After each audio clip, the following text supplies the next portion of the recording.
शुक्राचार्य जी अपने शिष्य बलि के मृत देह के निकट आए और मृत संजीवनी विद्या के द्वारा बलि को जीवित किया और स्वर्ग पर विजय प्राप्त कराने के लिए एक विश्वजित नाम का यज्ञ भी करवाया। यज्ञ के विश्राम पर यज्ञ से अति आधुनिक हथियार रथ में निकले हैं। एक रथ प्रकट हुआ, अति आधुनिक हथियारों से सजा हुआ और उन हथियारों को बलि के लिए शुक्राचार्य जी महाराज ने समर्पित किया और कहा, बलि आओ तेरा दैव तेरे अनुकूल है, जा स्वर्ग पर आक्रमण कर दे। गुरु आज्ञा पाकर के दैत्यों ने, बलि ने स्वर्ग पर आक्रमण कर दिया। पुनः एक बार फिर स्वर्ग में देवताओं की पराजय हो गई, राक्षसों का अधिकार हो गया, स्वर्ग से देवताओं का पलायन हो गया। पुनः राक्षसों का आधिपत्य, देवताओं की मां अदिति जी दुखी हो गई। कश्यप मुनि समाधि से जागे, अपनी पत्नी अदिति जी को दुखी देखा, पूछा आपके दुख का कारण। अदिति जी ने कहा, जिनकी संतानें दर दर की ठोकरें खा रही हो वह मां क्या प्रसन्न रह सकती है? मां सब कुछ सहन कर सकती है लेकिन कभी अपने संतान को कष्ट में नहीं देख सकती, कभी नहीं देख सकती।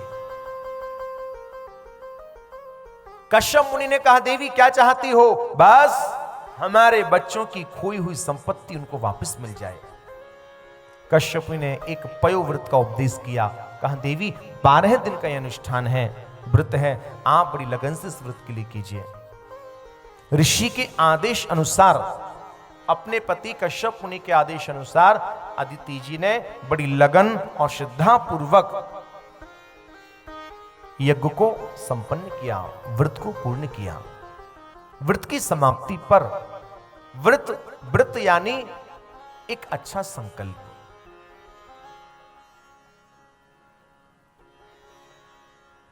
व्रत के विश्राम पर हरि नारायण प्रकट होकर के आए।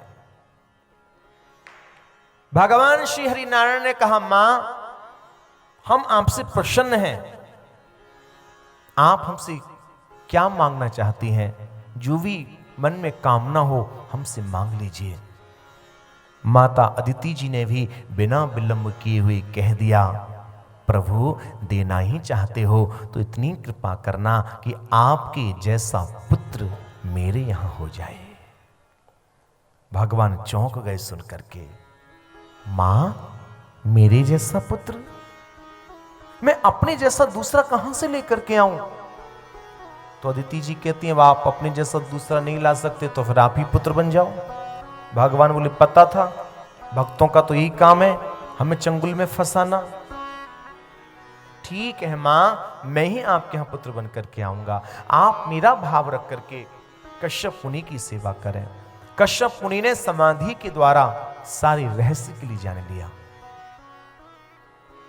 समय आने पर शुभ मुहूर्त में दिव्य तेज की स्थापना इनके गर्भ में की है। समय आने पर भादों के शुक्ल पक्ष की द्वादशी तिथि को मध्याह्न में अवजित नक्षत्र में श्री हरि नारायण वटुक स्वरूप धारण करके प्रकट हुए हैं। बोली वामन देव भगवान की जय। यहां श्री ठाकुर जी ने वटुक स्वरूप धारण किया है। नाम हुआ वामन, बड़े छोटे से हैं। ऋषियों को आगे करके वामन देव भगवान का उपनयन संस्कार करवाया। ऋषियों ने इनको छत्र, दंड, कमंडलू, जपमाला आदि वस्तुएं भेंट में प्रदान की हैं और साक्षात उमा ने इनके पात्र में भिक्षा के लिए डाला है। और वामन भगवान का जो स्वरूप है वह बलि को छलने के लिए है। बलि की यज्ञशाला में पहुंचने पर बलि ने जब वामन देव भगवान का सुंदर स्वरूप का दर्शन किया, बलि को ऐसी अनुभूति हुई जैसे मेरे द्वार पर साक्षात ब्रह्म ने आकर के कृपा की हो। बलि ने उठ करके भगवान का स्वागत किया।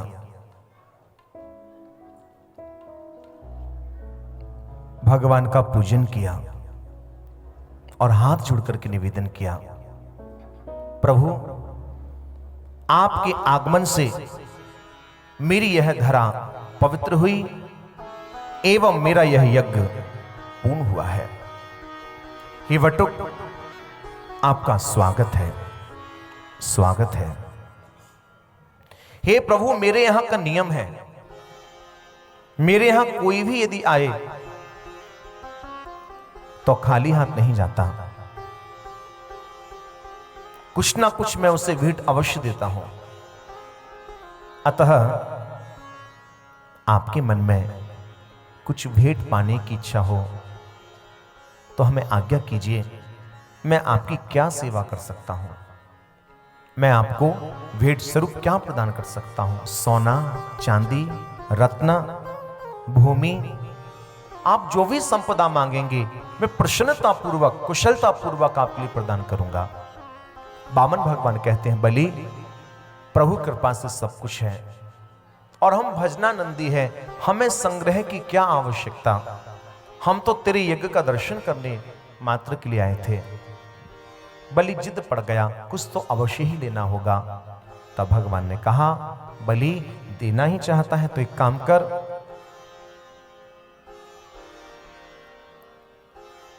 मुझे तू 3 पग भूमि प्रदान कर दे और वह भूमि भी मैं अपने पैरों से ही नापूंगा। बलि कहता है, इतना तो देने में मुझे संकोच लगता है, मैं बहुत बड़ा दानवीर हूं, हंसी हो जाएगी मेरी यदि मैं कम दूंगा तो। वामन भगवान कहते हैं, बलि आवश्यकता से ज्यादा जो अपने पास रखता है उसे चोर कहते हैं, और फिर हम तो तपस्वी हैं, भजन करने वाले हैं, 3 पग भूमि में हमारी कुटिया बन जाएगी, ज्यादा आवश्यकता मुझे नहीं, अतः आप यदि देना ही चाहते हैं तो मात्र 3 पग भूमि ही दें। बलि 3 पग भूमि देने के लिए तैयार हो गए। जैसे संकल्प देने वाले थे उसी समय शुक्राचार्य महाराज ने आकर के बलि को समझाया, बलि रुक जा, डट जा, तू नहीं जानता ये छलिया कृष्ण है, सब कुछ नाप लेगा, तू अपने वचन को भी पूर्ण नहीं कर पाएगा। बलि ने कहा, क्षमा करना गुरुदेव, मैं वचन दे चुका हूं, पीछे नहीं हटने वाला।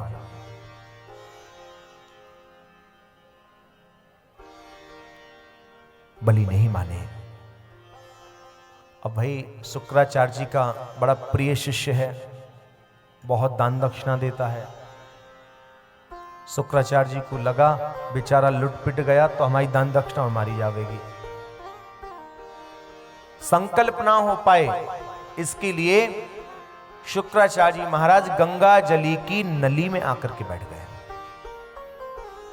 अब जब गंगा जली की नली से जल बाहर नहीं निकला तो भगवान समझ गए शुक्राचार्य जी की कुछ करामत है, तो भगवान ने कुछ की सीख दी और कहा, बलि लगता है नली में कचरा फंस गया होगा, चल इस सीख से साफ कर दे। अब जैसे ही बलि ने नली में सीख डाली तो सीख डालते ही उस सीख का प्रभाव सीधे शुक्राचार्य जी की आंख पर जाकर के हुआ।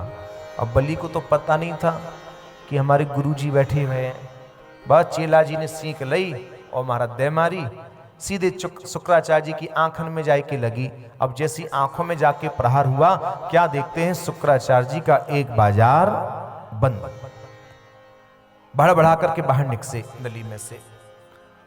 भगवान बोले, कहा भयो महाराज? शुक्राचार्य जी बोले, वाह, सब कुछ तो कर दियो, कह रहे हो कहा भयो? भगवान मुस्कुरा करके कहते हैं, महाराज जी, गुरु जी वो तो होना ही था, गुरु को हमेशा समदृष्टि होना चाहिए, गुरु के मन में भेद नहीं होना चाहिए। ये नहीं कि कोई पैसे वाला शिष्य आया तो उसे तो खूब डब्बा भर भर के प्रसाद दे दिया, और कोई गरीब शिष्य आया तो हमारा 4 चिनौरी दाने हाथ में पकड़ा दिए। जो गुरु इस प्रकार का भेद करता है उस गुरु की यही दशा हुआ करती है। इसलिए गुरु का समदृष्टि होना नितांत आवश्यक है। जैसे संकल्प हुआ, संकल्प होते ही भगवान बटुक से विराट हो गए। एक पैर में नीचे के लोक नाप लिए, दूसरे पैर में ऊपर के लोक, तीसरा पैर रखने को स्थान ही नहीं बचा। भगवान कहते हैं बलि, तू तो बहुत लंबी लंबी बातें कर रहा था ना, मैं इतना बड़ा दानी, देख 2 ही पैर में तेरा सब कुछ नाप लिया, तीसरा चरण रखने को स्थान नहीं। यदि कहीं तू अपने वचन को पूर्ण नहीं कर पाया तो नरक का गामी बन जाएगा। काल पास से बांध दिया गया बलि को। बलि कहता है प्रभु आप तो ये बताइए, संपत्ति बड़ी होती है या संपत्ति का मालिक बड़ा होता है? भगवान कहते हैं बलि, संपत्ति से बड़ा तो उसका मालिक है। बलि हाथ जोड़ करके कहता है प्रभु अभी आपने केवल मेरी संपत्ति को ही स्वीकार किया है, ना कि मुझ दास को। हे प्रभु, अहंकार के कारण यह शीश आचार्य चरणों में, गुरु चरणों में, भक्त चरणों में झुकना नहीं चाहता। अतः नाथ, जब आपने इतनी कृपा कर ही दी है तो अपना तीसरा चरण मेरे शीश पर रख करके मुझ दास को भी क्यों नहीं स्वीकार कर लेते। भगवान ने उसी समय अपना तीसरा चरण बलि की शीश पर रखा, बलि को भी स्वीकार कर लिया। प्रसन्न होकर के बलि के लिए एक स्थान दिया है, सुतल लोक का राज्य। भगवान कहते हैं बलि मैं तुझसे प्रसन्न हूं, जो तेरे मन में आए मांग ले। बलि कहता है प्रभु इतनी कृपा कर दो कि आप मेरे घर के द्वारपाल बन जाएं, मतलब प्रभु चौकीदार बन जाओ। उससे यही लाभ होगा, जब भी मैं बाहर आऊं, बाहर से भीतर आऊं तो द्वार पर मुझे आपका दर्शन हो जाएगा। बन गए चौकीदार। अच्छा, पति यदि बहुत दिनों तक परदेश में रहे तो घर वालियों को बड़ी चिंता हो जाती है, पता नहीं कहाँ गए, किस हाल में होंगे। तो लक्ष्मी जी बड़ी परेशान नारद जी से पूछ रही हैं हमारे वो कहाँ गए। नारद जी बोले वो देखियो बलि के द्वार पे चौकीदारी कर रहे हैं। लक्ष्मी जी बोली हाँ अब कैसे आएंगे, तुम जानो तुम्हारो काम जाने। आश्चर्य की बात, लक्ष्मी को भी नारायण के निकट जाने के लिए नारद जैसे संतों के चरण कमल का आश्रय ग्रहण करना पड़ रहा है। बिना संत कृपा के लक्ष्मी भी नारायण के निकट नहीं पहुंच पाया करती है। लक्ष्मी जी ने विचार किया कैसे आएंगे, श्रावण का महीना चल रहा था। क्या देखते हैं, बढ़िया सुंदर थाली सजाई, रक्षा सूत्र रखा, रूली चावल कुछ मिष्ठान लेकर के चल पड़ी। बलि के द्वार पर पहुंची, जैसे भगवान नारायण को बलि के द्वार पर देखा, धीरे से चुटकी ली, कहती हैं कुछ भी कहो प्यारे जम रहे हो। भगवान नारायण कहते हैं लक्ष्मी तू मेरी खिल्ली उड़ा रही है, मेरी हंसी उड़ा रही है, तेरे भाई ने परेशान करके रख दिया। तो लक्ष्मी जी धीरे से कहती हैं घर में तो तुम्हारा मन लगता नहीं है, हमेशा कहते रहते हो ना मैं भक्तन को दास और भगत मेरे मुकुटमणि, और बैठा लो भक्तन को मूड पे, बना लियो ना चौकीदार। लक्ष्मी कुछ कर। लक्ष्मी जी कहती हैं ठीक है कुछ ना कुछ प्रबंध करती हूं। क्या देखा कि लक्ष्मी जी जैसी अंदर पहुंची बलि के निकट, बढ़िया टीका कियो, रोलीते, हाथन में रक्षा सूत्र बांधो। बलि कहवे लगो बहना मैं आज तोते बड़ो प्रसन्न हूं, बता तू कहा चाहिए। तो लक्ष्मी जी कहती हैं भैया तिहारे आशीर्वाद से कछु बात की कमी ना है, सब कछु है। नाय नाय बहना आज तो कछु मांगनो ही पड़ेगो, जो तू मांगेगी वही मैं तुमको प्रदान करूंगा। भैया कही ना तुम्हारे आशीर्वाद से सब कछु है, नाय नाय बहना आज तो कछु मांगनो ही पड़ेगो। तो लक्ष्मी जी कहवे लगी वैसे तो भैया कुछ नहीं चाहिए, यदि आप देना ही चाहते हो तो इतनी कृपा कर दो, आपका जो चौकीदार है ना वो बड़ा हैंडसम है, बस अपना चौकीदार मुझे दे दे।